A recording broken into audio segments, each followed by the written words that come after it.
Alright, new project.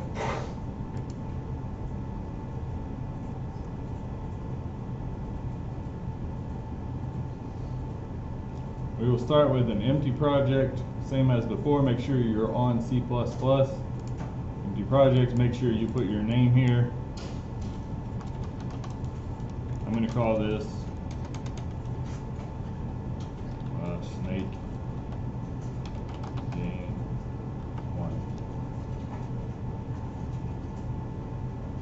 1. Uncheck that box if it's checked. Both of these should be unchecked.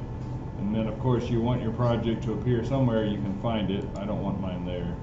I would rather have it on the desktop, I think.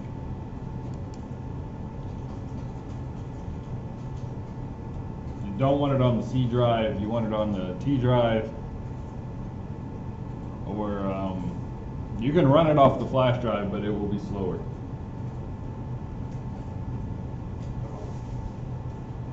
So click OK.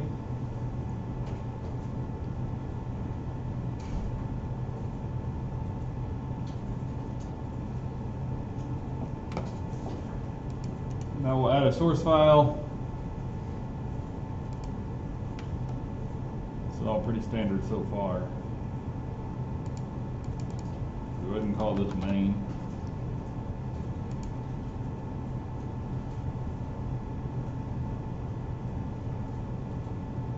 And the next thing we're going to do is link up SDL. SDL is a C-based library for graphics and other multimedia. So what it does, it allows you to bring in 2D graphics. So if you want to put PNGs on the screen or draw lines, do things like that, SDL will let you do that. You can hook up a controller if you want to, and it will do your controller input, and it handles force feedback if you want rumble and things like that. It does audio, so we can play music, we can play different sound effects, we can play on multiple channels at the same time. It does networking, so if you want to set up networks between computers, you can also do that. I think that's pretty much it. Oh, fonts. So you can bring in custom fonts and then, type something into your program. If you want that to display in bright red, real big, or something like that, you can do all that. There's shadowing, shading, and some other weird stuff. And it also does a lot of other things, but that's the basics of it. Allows you to bring media into C++. It's a very low-level library. It is written in C. It's not C++, so things are a little bit weird. But it works just fine, and it's very efficient. It's all totally free.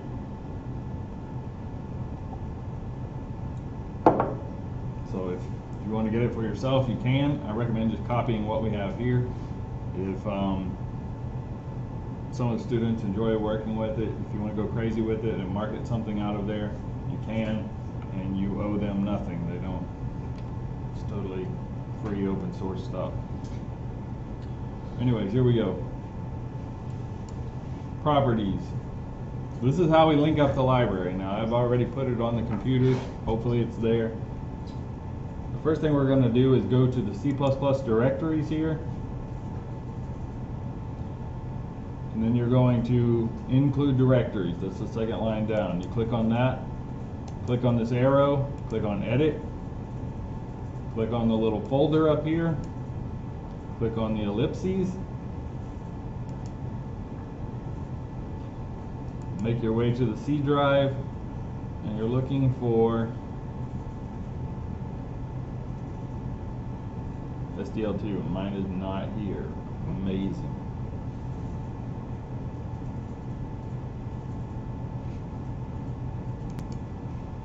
Alright, here we go.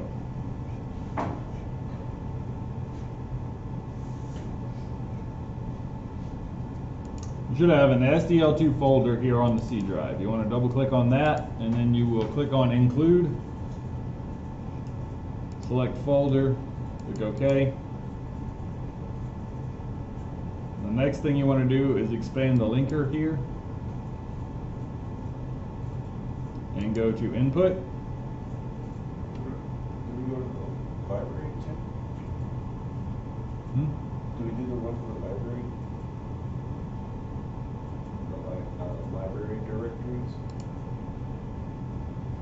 Yes, yes, you're right. Library directories. No, I usually do this in NetBeans and it's a little bit different, but yeah, it's on the same thing here. We'll click on library directories. Click on the new line folder, click on the ellipses, go to the C drive, the sdl2 folder, the lib folder, and here you choose between 64-bit and 32-bit. x86 is 32-bit, so you want to take that one, select the folder, click OK.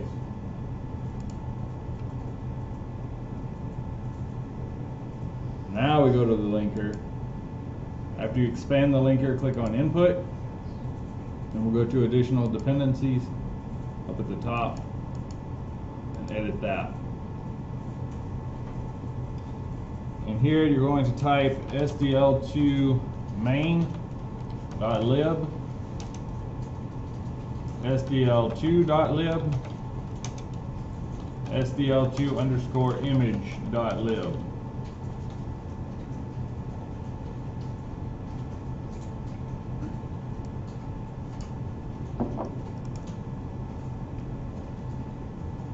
All of those have to be spelled correctly or it will not work.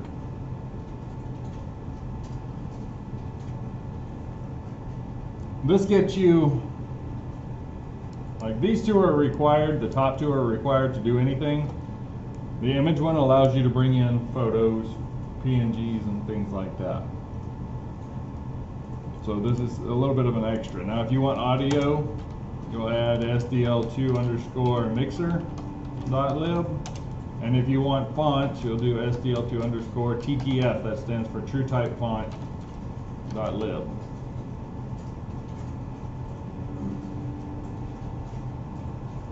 Those are also extras, so if you're not using those, you don't need them. But if you do want to use fonts or you do want to use audio, you will need these two.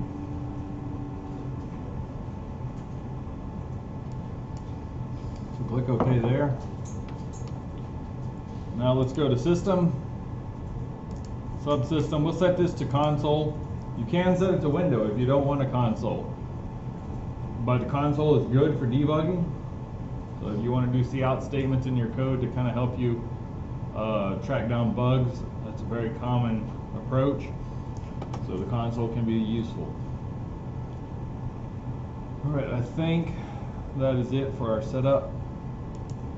Click Apply, click OK. We need to do one other thing before this works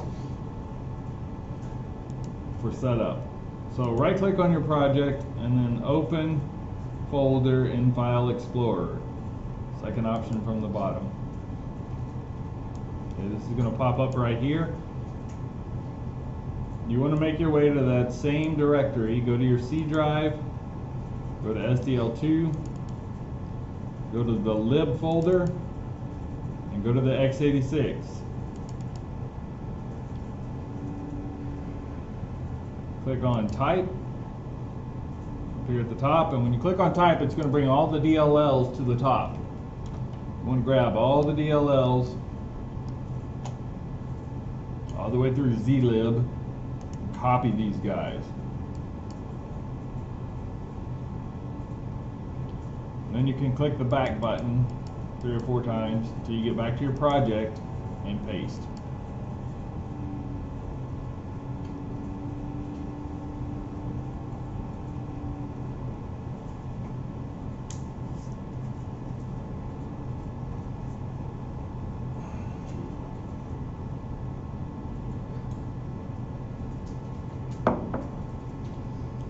You might have more than me. I think I'm missing a few. Hopefully. Alright, here we go. Back to the code. We'll do IO stream so we have access to cout statements.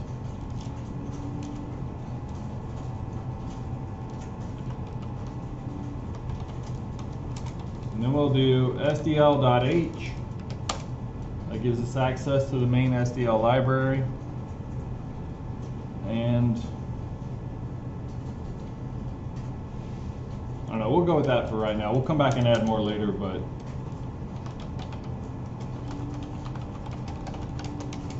namespace std is still good. This is a little bit different here. You're going to start with int main, and then you're going to do, if you notice main is in purple now, if you're using the dark theme, because it is a macro. And for SDL, you're going to have to include 2 arguments here. So the first one is int arg c, arg c for argument count, and the next one is char pointer args. May only be 1 pointer. I don't know, we'll see.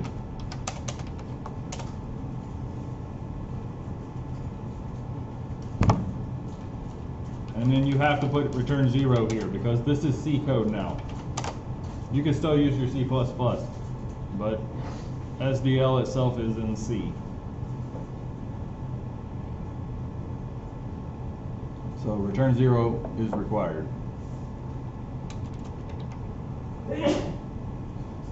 Let's just see if this builds. Shouldn't do anything obviously, but let's just make sure there are no errors.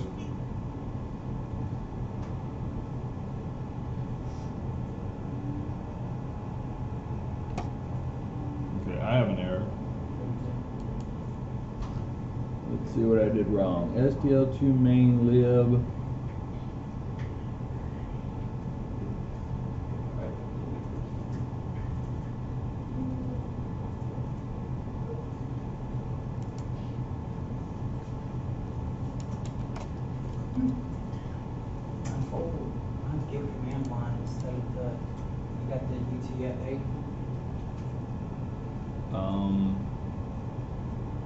That is char pointer. Okay, you need 2 of these up here.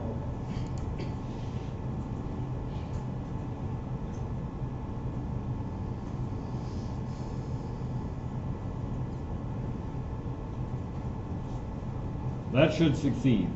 We good?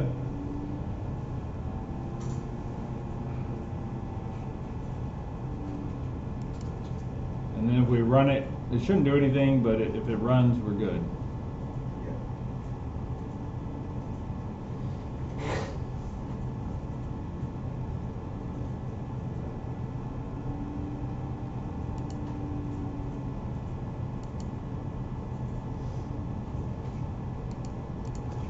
All right. Everyone make it so far. All right, here we go.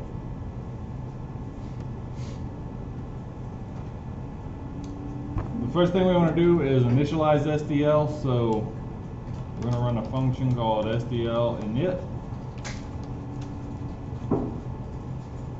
And inside here, you're going to type an enum, all caps, SDL underscore init underscore everything.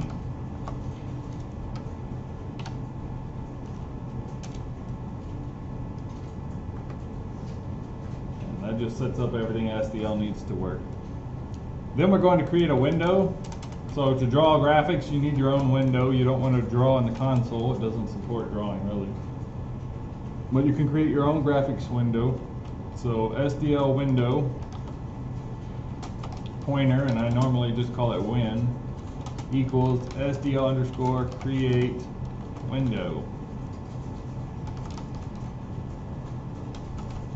And it takes a few arguments here, and IntelliSense will tell you what they are. It says constant char pointer title, an X and a Y, so that's counting down from the top left corner of your screen. Where do you want this window to appear? A width and a height, and then some flags. So for the title, you can put snake by, put your name here.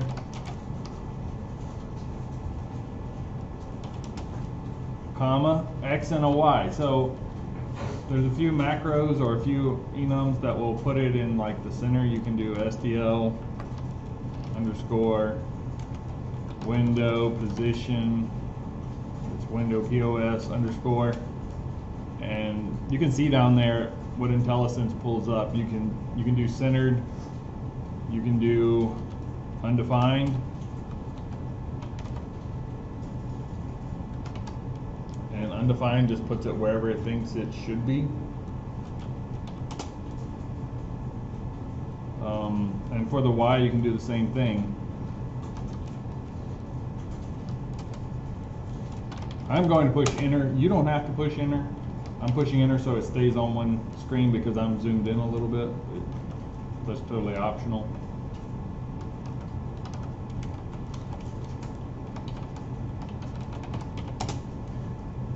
So this kind of lets lets the operating system put the window wherever it thinks it belongs. Sometimes you'll get that cascade effect if you open multiple windows. A width and a height. So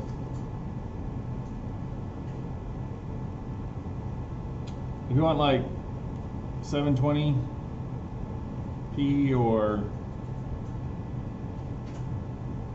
usually for development you don't want your window to take up the entire screen. Let's just do 1600 by 900. If you're doing this on a laptop though and you don't have that resolution, you may want to knock this down to like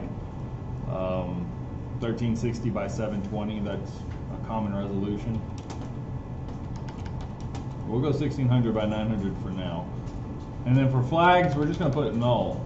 There are other things you can do with the window. You can make it borderless, you can make it hidden, you can make it an OpenGL window so you can bring in 3D graphics. But we'll just put null. We're not doing anything that fancy with it.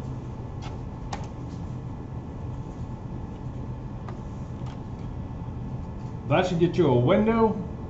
Now to draw on a window you need something, some underlying program called a renderer. I don't know if program is the right word there. Interface or something. The renderer is what actually draws on the window, or on the canvas, I should say. You kind of draw on a canvas off screen and then you present that canvas to the window. So it's a multi-step process. If the user doesn't ever see something, we take advantage of. So to create the renderer, we're going to do SDL create renderer. And the renderer needs to know what window it's working with, so we'll pass it the window we just created. It needs an index. I put -1 here. And then flags.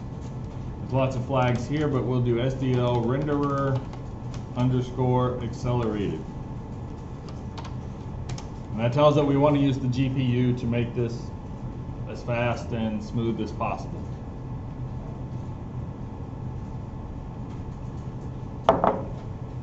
We'll use the GPU to handle our draw calls instead of using the CPU.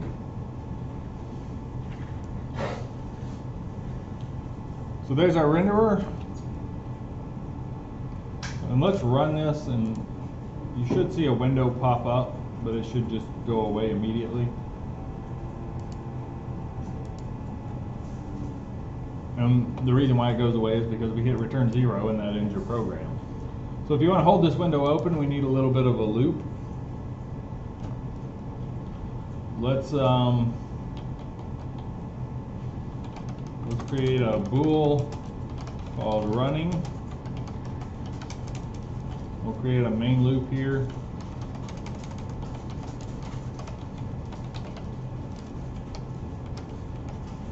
If you want to comment this stuff, you can. You can say this is my main loop. Sometimes that can be useful if you're going back looking over this.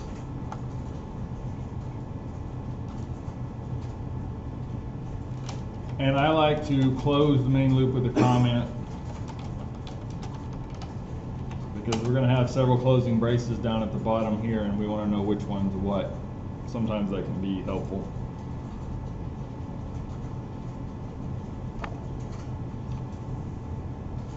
Alright, in its simplest form, and now we have this running, we can change the color of the window. So to do that, we'll say SDL set render draw color. Alright, this function takes the renderer, so it knows which renderer it's working with, and then you get a red, green, blue alpha. red, green, blue, and alpha values range from 0 to 255. Alpha determines how opaque it is or how translucent it is, transparent it is. If you don't have blending turned on though, the alpha doesn't matter. So 0 is fully transparent, 255 is fully opaque.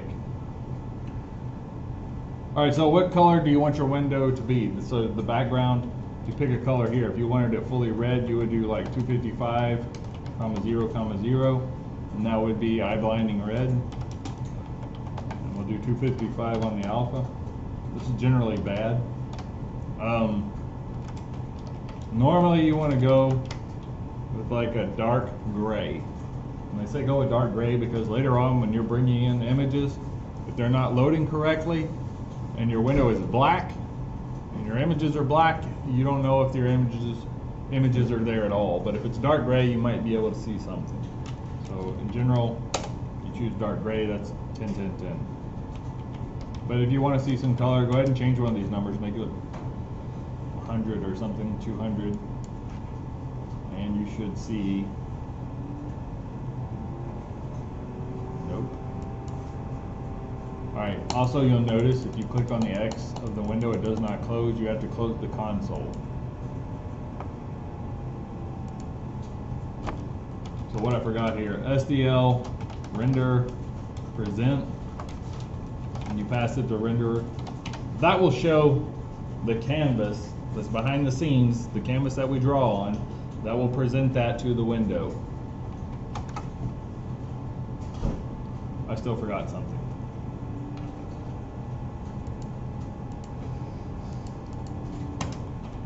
We'll go with SDL underscore renderer render clear. Clear is going to wipe the canvas and it will wipe it with whatever color you set.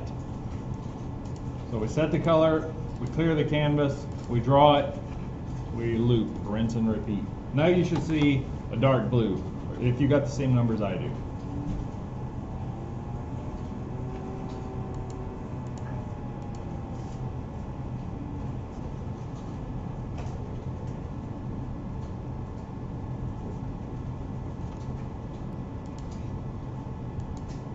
And now we want to get it to where we can close our window just by clicking on the X. So to do that, we're going to set up an event handler. Everything that happens in SDL is an event. So if the mouse moves, that's an event. If a button is pressed or a button is released, whether it's keyboard or mouse, those are all events.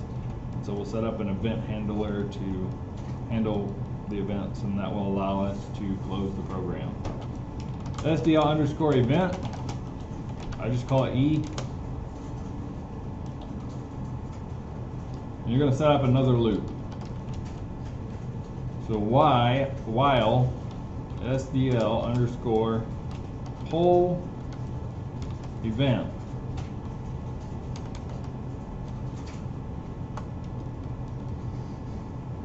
And you pass it the event.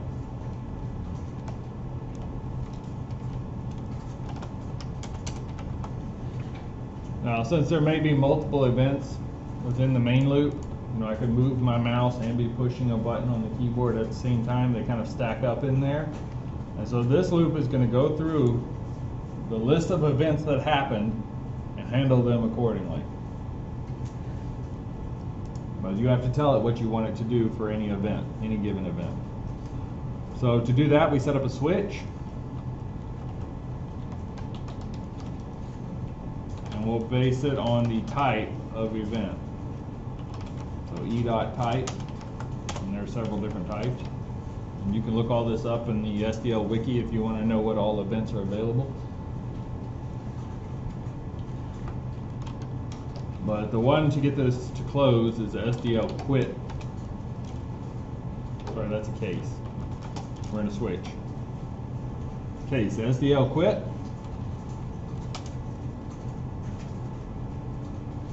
And if we quit here, we're going to do a few things. We're going to close the window, or we're going to destroy the renderer.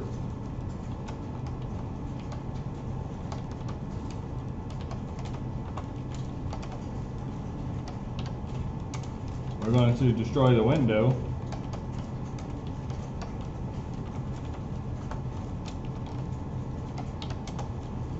And we're going to deinitialize, or actually quit SDL, and then we return 0.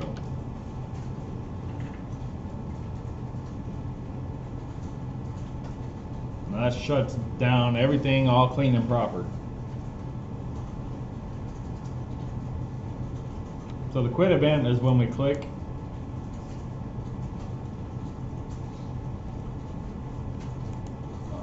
If you want to, we can also do a keyboard event.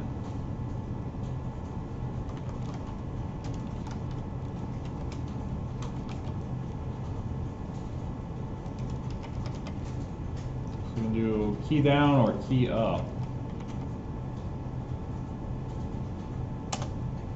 Normally you go with key up.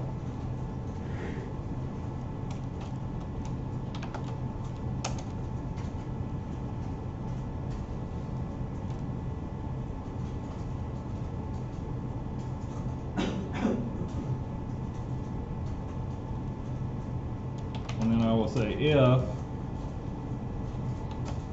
key dot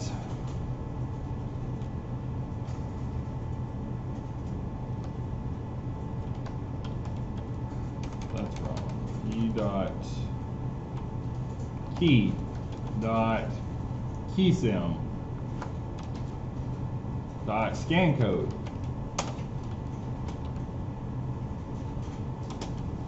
equals SDL underscore scan code underscore escape.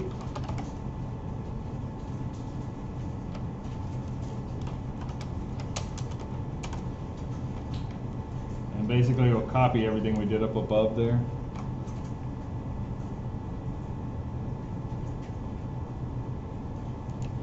And paste it. You could write a quit function and just call the quit function. That would be a little bit cleaner, but that's up to you. I'll let you do that if you want. Notice I'm not putting break statements in this switch because return 0 is going to kill the program and it would never reach a break statement. Alright, anyways, now we should be able to run the program and close it two different ways. You can close it by pressing escape, or you can close it by clicking on this mouse or this X up there. Either one should close it.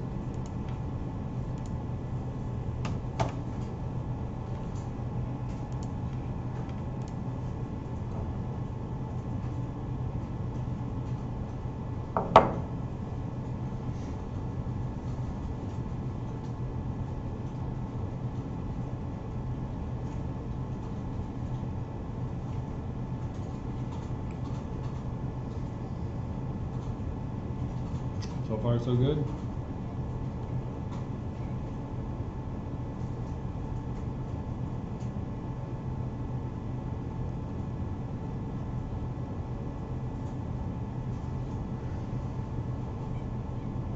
All right, we've got a window open. Let's do something really simple. Let's get a rectangle on the screen. So up outside the main loop, create a SDL rect.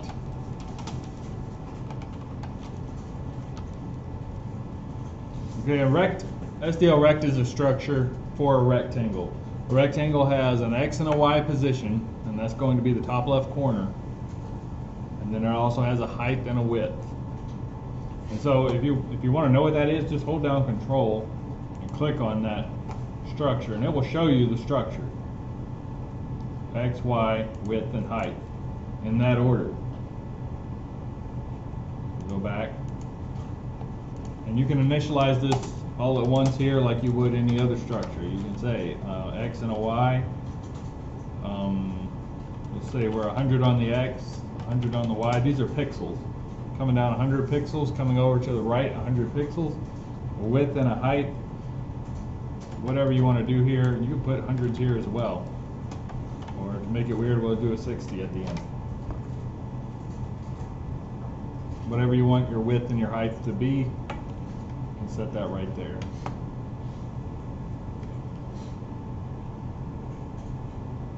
And if you want to draw that rectangle, let's go down here After we clear, but before we present, this is where we draw.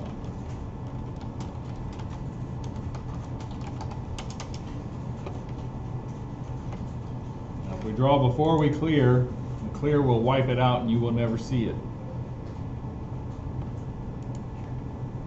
Or if you draw after you present, well, it presented before you drew, so you will not see it. And I say all that because these are common mistakes students make. If you want to draw that rectangle, you have two options. You can draw it filled or you can draw just the outline. So either way, we'll go SDL, render, draw, rect. And it takes the render. Any draw call is going to need to know what render you're using. And then we give it the rectangle. We give it the rectangle by reference.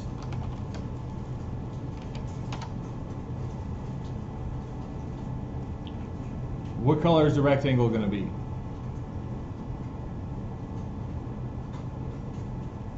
Red. Red? Right now it's going to be whatever we set the render's draw color to be. It's kind of like picking a paint. If you draw the same color as your background, you won't be able to see it. So let's change that. You can copy this line up here, paste it down here. And if you wanted a red rectangle, then you could do that. Just change the red value, bump it up really high.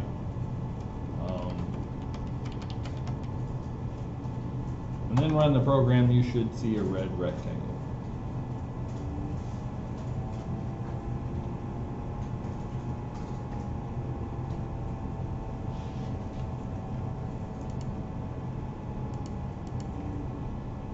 Just remember these numbers up here, go ahead and change these. This is how you move it around.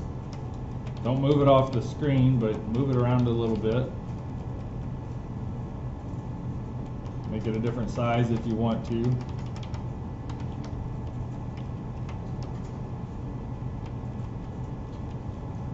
You can also,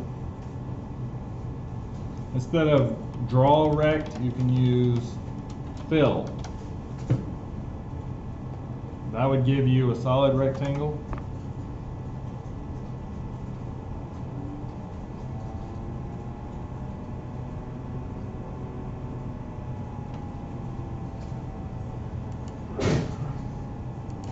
And then if you want to get fancy, you can copy these two lines, paste them, change the color again, I don't know, whatever that color is.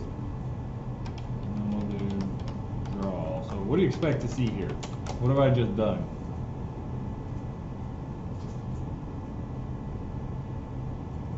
You created a rectangle that's going to have a border color that's different from the fill color.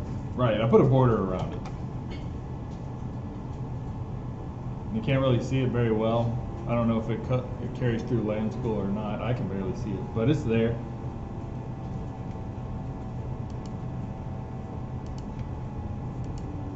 So there's your basic draw stuff. You can also draw lines. You need a point if you want to draw a line. Let's take a break. We'll come back. I'll show you how to put in keyboard input to move things around. And we'll get our rectangle moving. We'll put an image on the screen. We'll spin it and do some other cool stuff. Let's go with case, SDL, key down.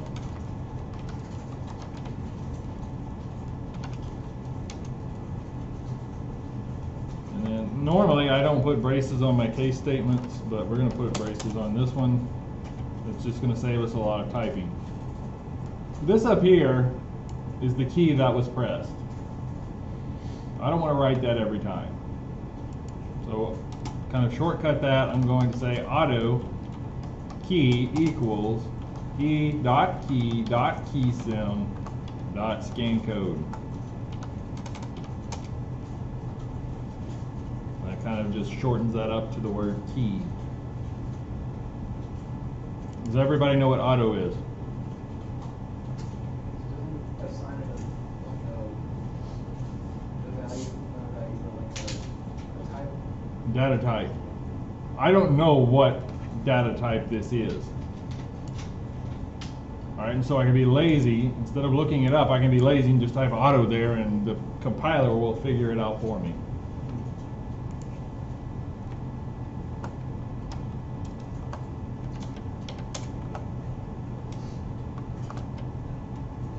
So would that work the same way if you like defined it?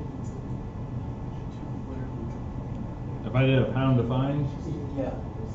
Is that the same thing, or would that not do as much as an auto? that would be different. Like pound define would be better. Because you're not allocating memory for it, it's just a macro. Okay, yeah.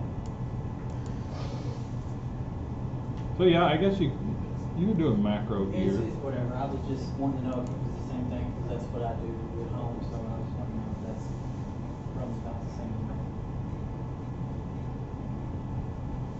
I'm not sure the scope on a macro, because I don't use macros enough.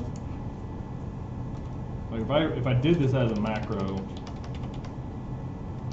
well, I can't use key anywhere else in here. So if I do that, does it lose scope down here? Can I still type key? Oh, I don't know, I usually. No, it doesn't. I usually do all that at the top of the screen and global space. Yeah, we can't do it up there because this is going to change every loop. Ah, gotcha, okay. So yeah, a macro I think would be bad. I had that. That's a good thought. It would have been better if the scope was locked in with these braces, but it's not. Apparently it carries outside the scope, and we don't want that. And then we can't do it at the top because this is going to change with every time a key comes up.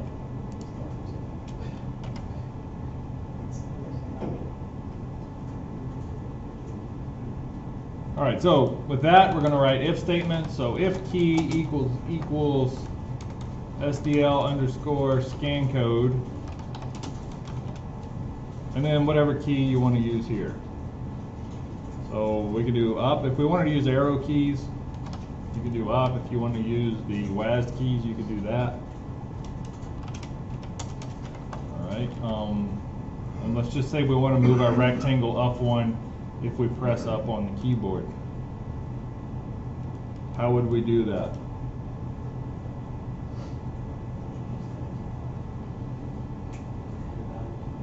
Yes, you gotta change the text. You could do that.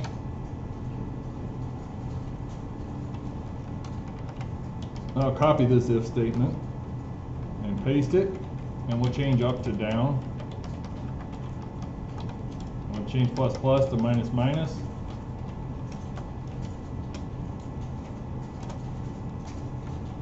Follow that same trend for right and left. Except for now we're not moving the Y, we're moving the X. X.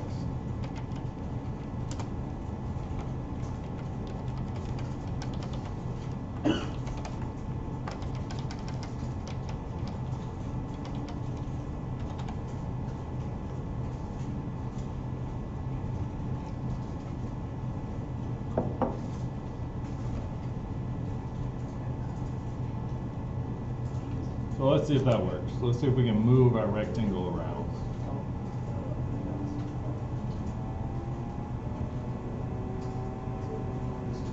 I have no rectangle.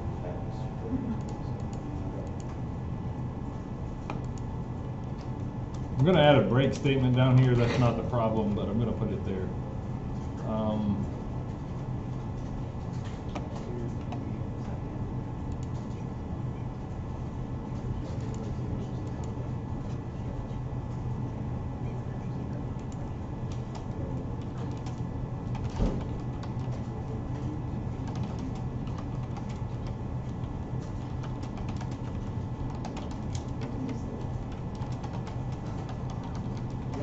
The up and down are inverted. Yeah, actually, can you move right? I have what inverted? Up and down, actually. Up there on down. Oh, that's right.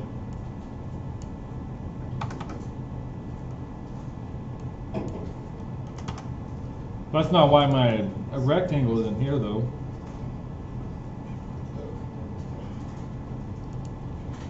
Oh, it's not here because I quit drawing it.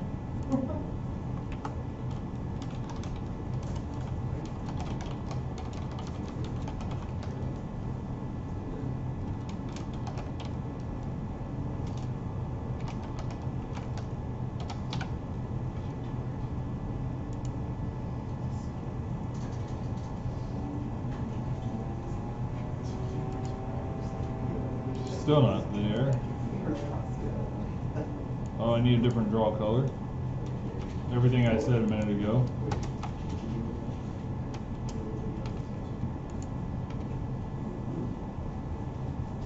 There we go.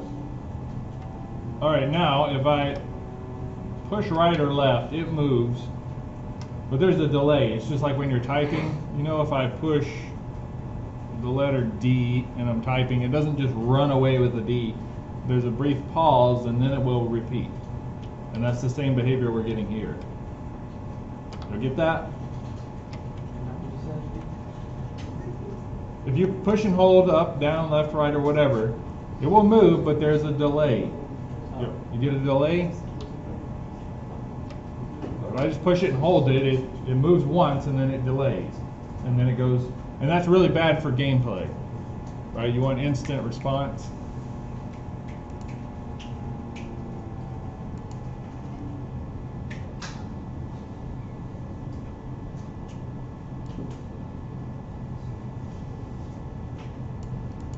So I'm going to move this outside the full event loop. I'm going to say auto key equals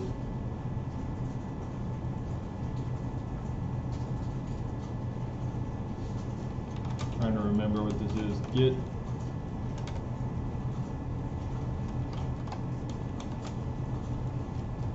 Get keyboard state and pass it null.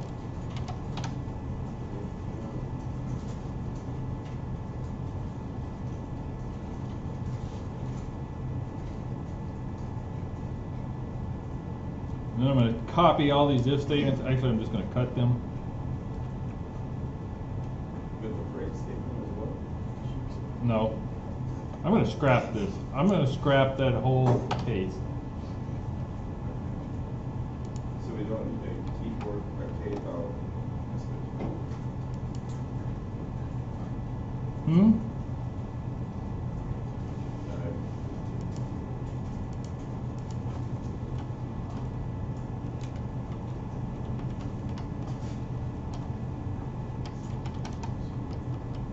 No, now we're going to look at an array. Sorry, it's still.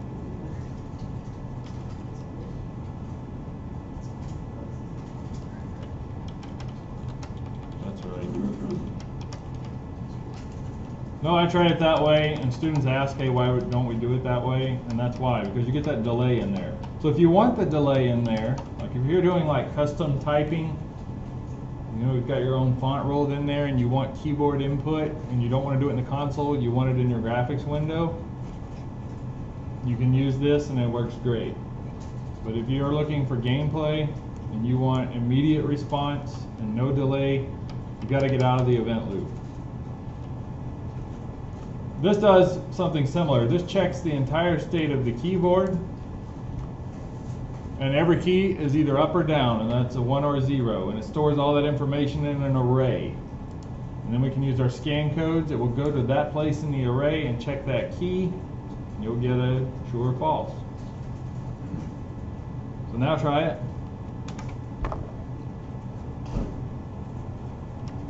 And it should be much more responsive.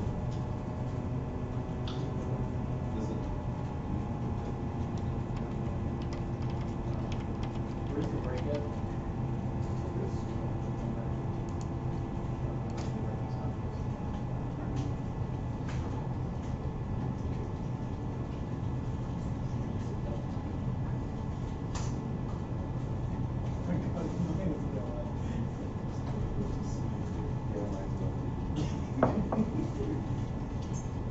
No speed controls. Here it is.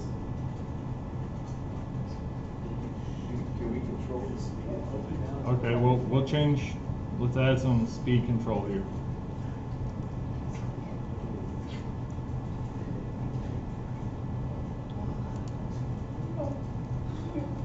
I'm going to add 2 more variables. These will be floats.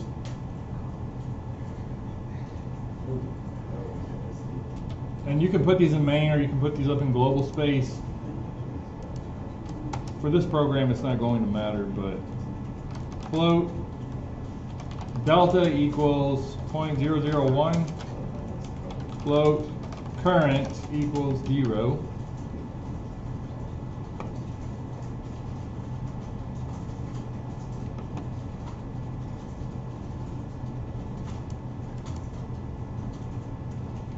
And then at the very beginning of your main loop, what this does is it's going to track how much time has passed per loop, and that's going to allow us to control the speed, and it will allow the speed to be the same on any computer. So it won't matter if you're running on the Alienware or your Potato at home or laptop, it will run the same speed. As long as the hardware can keep up, it will run the same speed. Right now, the way we have this implemented, it would be different on every computer. Okay, so delta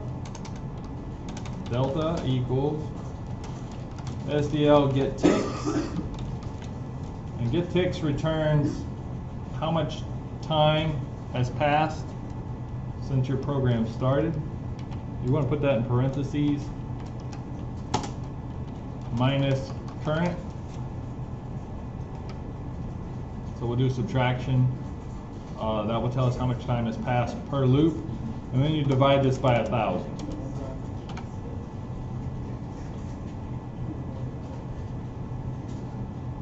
And that's to get it in seconds instead of milliseconds.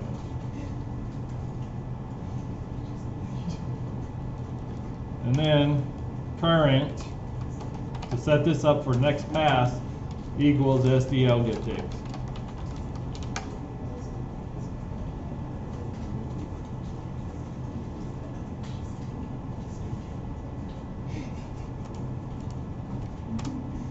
All right, we've got a clock now that we can reference, but we still have a few other issues. A rectangle, like I showed you earlier, is made out of integers. And so that's because you can't have half a pixel, but you may want to move slower than 1 pixel per loop. Okay, that's what we were doing. We were doing 1 pixel per loop, and that was pretty fast. So if we don't want to go that fast, we're going to need floats to control the position of this rectangle. So to do that,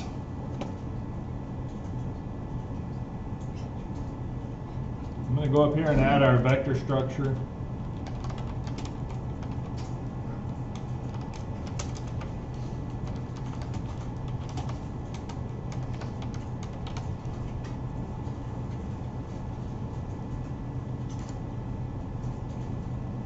And these are floats, and that way we can kind of have partial pixels to keep track of the position, and then it will round it to the nearest pixel when it draws.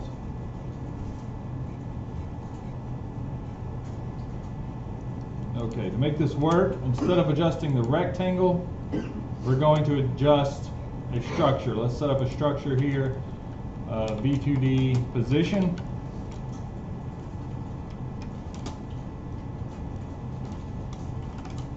We'll just initialize it.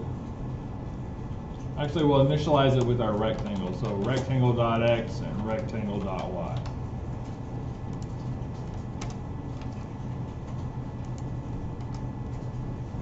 Now we'll get this more organized eventually. We'll put everything in classes and it will be a little cleaner. But I kind of like to do it like this so you know what every little thing does, and there's not all the overhead and mess with classes that can kind of distract from what the program is doing.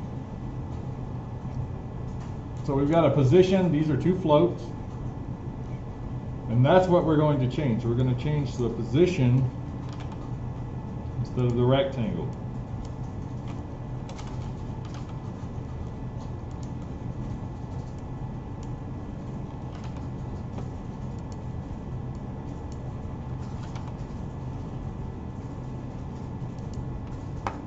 Then, instead of saying plus plus or minus minus, we're going to say plus equals some speed, start with 100, this is kind of experimental value, times delta. If you want, you can copy all that and paste it in here.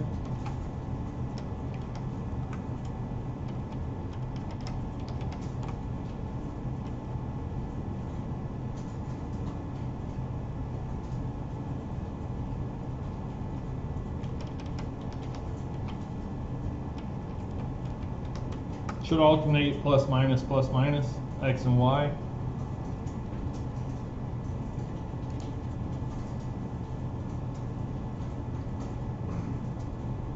The 100 represents your speed, so if you want it to go faster, you'll raise that number. If you want to go slower, you reduce that number. Now, that only controls the vector. We haven't really linked the vector to the rectangle, so let's do that. After we've got all our input, we'll update our rectangle.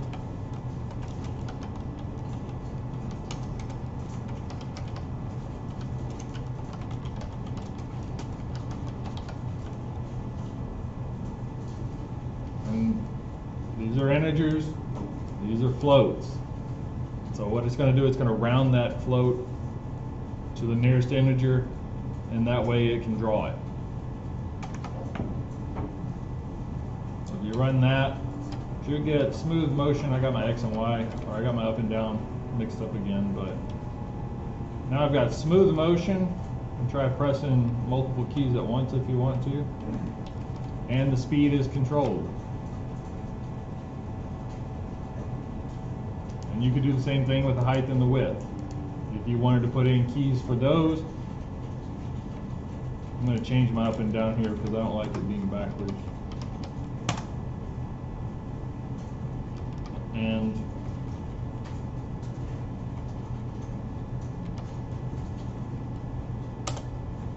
we could do a float, or we could do a float for, we'll do an integer. Speed equals 100, and we can change these 100s to speed.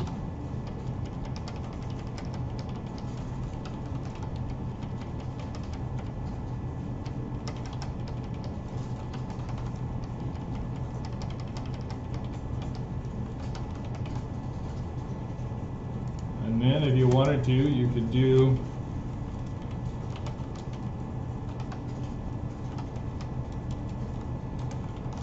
pick a key to change the speed. Scan code, underscore. If you want to use the keys on the numpad, they are different keys than the ones on the main keyboard there. So I think it is num. Maybe it's not num.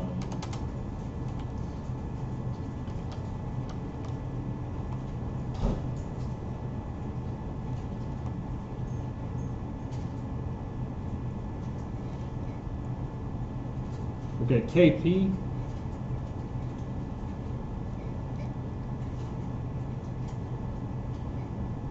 I feel like that's still wrong.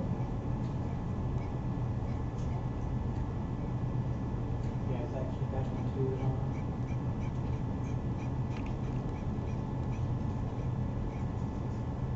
Maybe it is KP.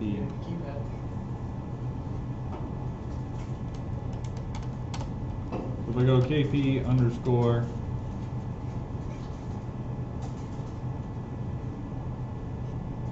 where's plus? I want plus. There it is.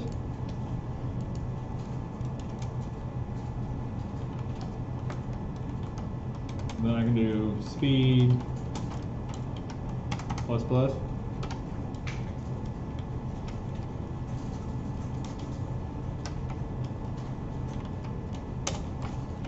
Speed minus minus for the keyboard minus. Right, so now I can adjust my speed on the number pad, and then my rectangle should change speeds accordingly. So if I start off here, I say I'm too slow. Oh, I know it's not working.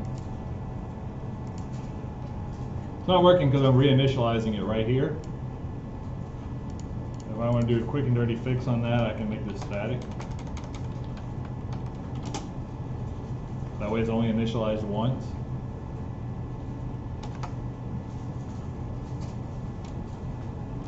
And now I can bump up the speed, make it something crazy, or I can bring it down and make it slow.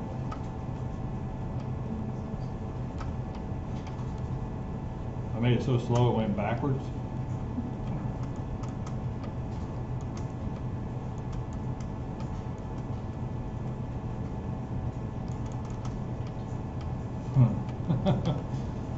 I didn't realize it would go backwards, but that makes sense. Anyways, you get the idea. We can control things using the scan codes here. And if you don't want a hard value, it needs to be a variable. And that should be obvious, but sometimes you forget that.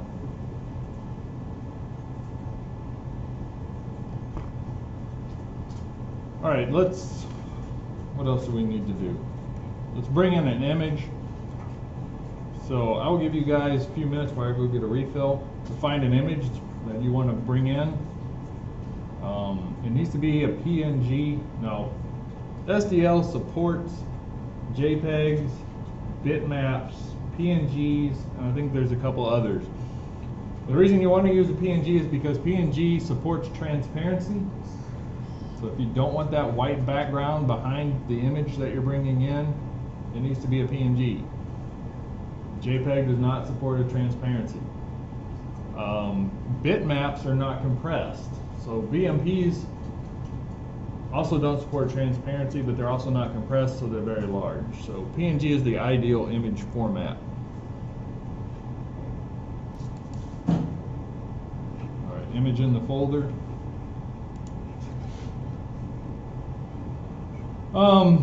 Main's getting pretty messy, but we're going to put this image in here anyways. The first thing we have to do if we want to use images, we'll come up to the top here and pound include sdl_image.h.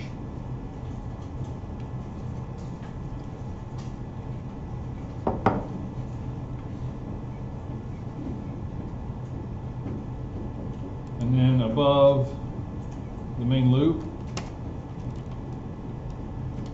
sdl_texture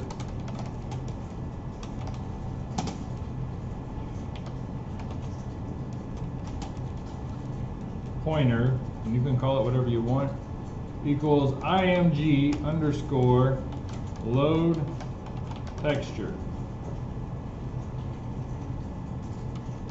And you will pass it the renderer and the name of your file. Now this has to be a string, but if you have it in a assets folder or something like that, you do assets and the name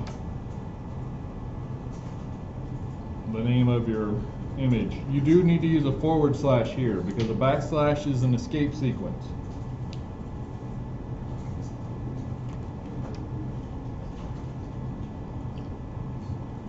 If you didn't use a folder, just put the file name and a semicolon. All right, that gets the image loaded up onto the GPU. If you don't, actually, never mind. To draw an image, we need a rectangle. You can use the rectangle that you've already got, but you do need a rectangle. Now, this size is not the size of my image, most certainly. If you want the size of your rectangle to be exactly the size of the image, there's a function that will do that for you. You can do SDL_.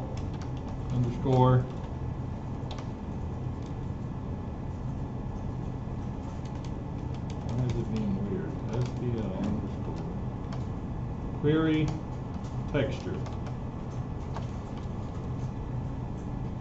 And pass it your texture, and pass it a null, and another null,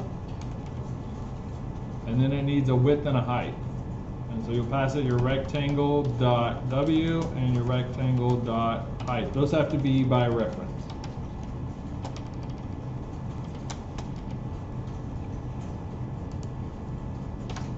Okay, understand this is optional.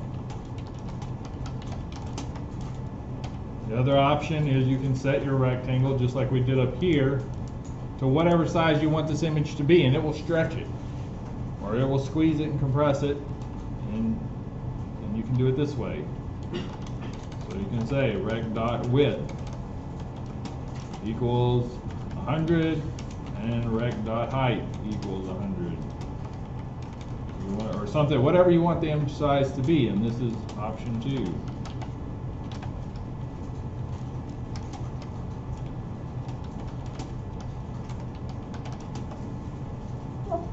If you don't do both, pick one or the other.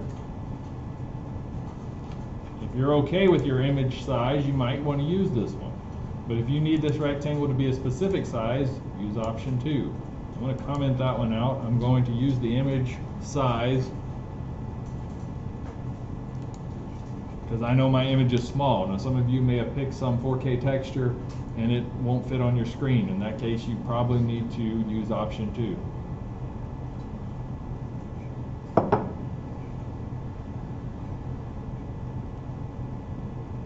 Alright, I'm going to scrap the draw and fill rect because I'm not drawing a rectangle anymore. Now you can draw your rectangle behind your image if you want to, or on top of your image, and then you won't see it. But if you just want to draw the image, SDL underscore render copy, and you pass that to renderer, your texture, a null value, and the address of your rectangle. This is going to draw the image.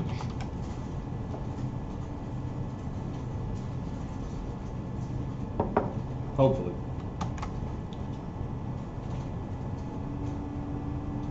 So you should have your image on the screen, and it should still move around and respond with the speed changes and things like that.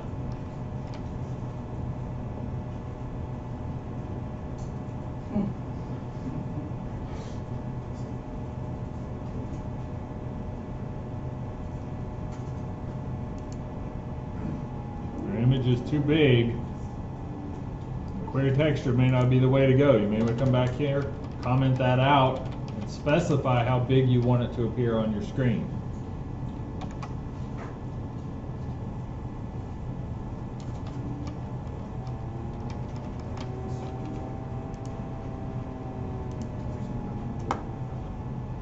Or you could do some hybrid of the two. You could, get the image and then let's scale it down. You could say times equals like 0.2.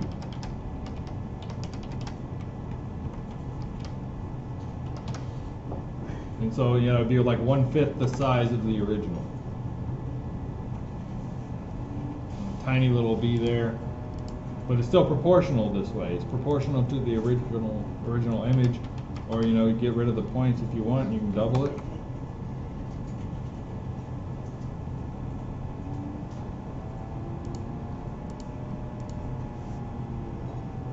So you can do that.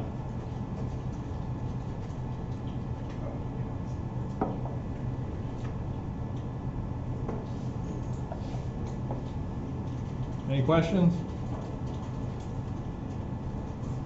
Can you show the part where you draw the texture?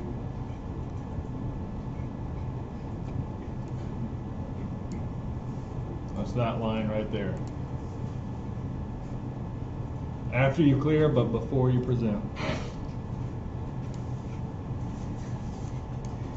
Slope angle equals 0. That's above main loop.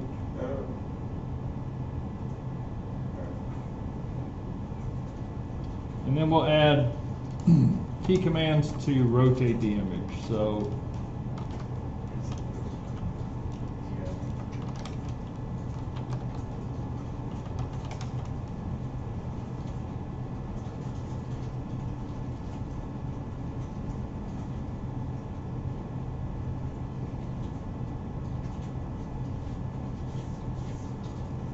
I'll use Z and A.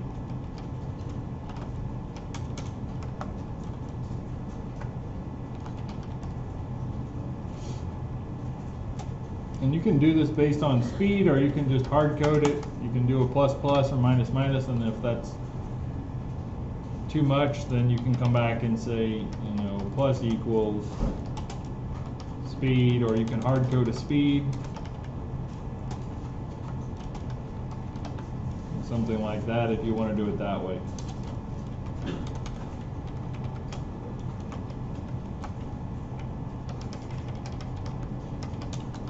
Z and then A. One needs to be positive and the other needs to go negative. And that way we can adjust our angle. And then if you want it to take into account the angle, our render copy function is going to change, and it changes from a render copy to render copy EX. And EX takes a few more arguments. The EX is going to allow you to do three different things. It allows you to rotate it. It allows you to rotate it around a specific point. So if you wanted the rotation to occur on the far left side instead of the center of the image, you can change that. And then it'll allow you to flip it. So if you want to flip the image left and right, like you would want to do in a platform game or something like that, or if you want to flip it up and down, you can flip it. You can actually do both of those. So for additional arguments, now we add our angle. If you're not going to rotate it around a specific point, if you just want to spin it in the middle, put null here. If you wanted to do the point, you would have to create an SDL point and then set it, and then it will spin it around that point. And then for the flip, SDL, if you don't want to flip at all, you flip none.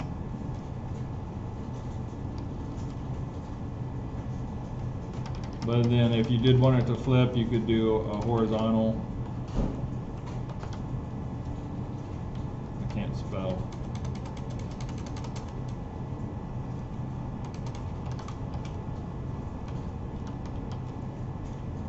Yeah, you've got horizontal, none, and vertical. So you can flip it if you want to. If you want to do horizontal and vertical, you can pipe those two together and it will flip it both ways. Now, I don't think Windows supports piping it right here. You actually have to create an SDL flip, set it as pipe together, and then pass that in. But if you do want to flip it, you can flip it like that. Anyways. Did you declare the render copy EX somewhere? Because mine's not. No, that's part of the image library. If the first one was there, this one should be there. Make sure that's not a capital X.